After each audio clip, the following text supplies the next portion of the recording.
তিলপাড়া যে অঞ্চল, সেই তিলপাড়ায় যে মিহিরলাল ব্যারেজ, সেখানে হঠাৎই শুভেন্দু অধিকারীর কনভয় দাঁড়িয়ে যায়। শুভেন্দু অধিকারী গাড়ি থেকে বেরিয়ে আসেন এবং তিনি সেখানে একেবারে সংবাদ মাধ্যমের সামনে দেখিয়ে বলেন যে এইভাবেই নদী থেকে পাথর তোলা হচ্ছে, বালি তোলা হচ্ছে এবং এই পাথর ও বালি তোলা অবৈধ, এমনটাই কিন্তু দাবি করেন শুভেন্দু অধিকারী। তার বক্তব্য অনুযায়ী, অভিযোগ অনুযায়ী নকল ডিসিআর জারি করে এভাবেই বিভিন্ন নদী থেকে পাথর বালি তোলা হচ্ছে। বারবার দৃষ্টি আকর্ষণ করা সত্ত্বেও রাজ্য সরকার কোনো উদ্যোগ নিচ্ছে না এটা থামানোর জন্য, এমনটা অভিযোগ করেছেন তিনি।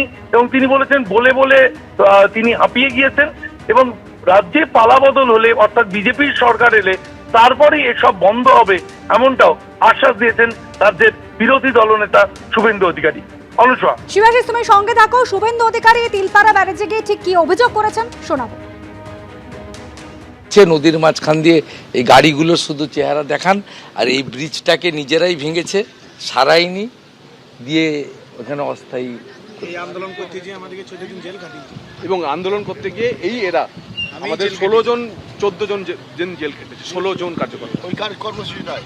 আর ওখানে ডেলি 1000 টাকা করে এক একটা গাড়ি তুলছে, আর মেশিনে করে গাড়ি 1000 টাকা করে পার গাড়ি একটা গাড়ি। সবচেয়ে বড় কথা ন্যাচারাল নদীর মাঝখান দিয়ে কি করেছেন দেখুন,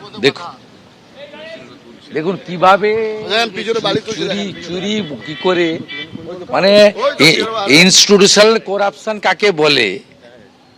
দেখুন বীরভূম জেলা জুড়ে মানে লুট, কার্যত লুট, কোটি কোটি টাকা লুট।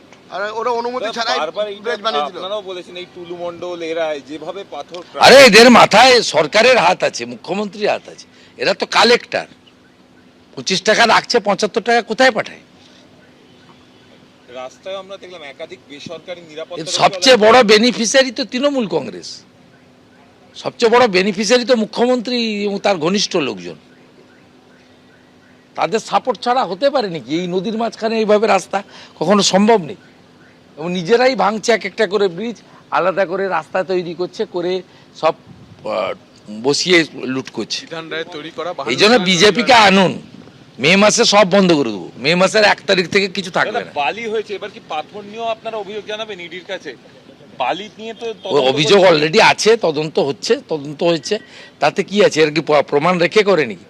এটা রাজ্য সরকারের ভূমিকা সবচেয়ে বড়। রাজ্য সরকারের ভূমি রাজস্ব দপ্তরের যে নকল ডিসিআর, সে আটকাবেন কি করে? প্রাতিষ্ঠানিক লুট চলছে, শুভেন্দু অধিকারী এমন অভিযোগ করলেন তিলপাড়া ব্যারেজে দাঁড়িয়ে। বসিয়ে লুট করছে। এই জন্য বিজেপিকে আনুন, মে মাসে সব বন্ধ করুন। মে মাসের 1 তারিখ থেকে কিছু। এবিপি আনন্দ, এগিয়ে থাকে, এগিয়ে রাখে।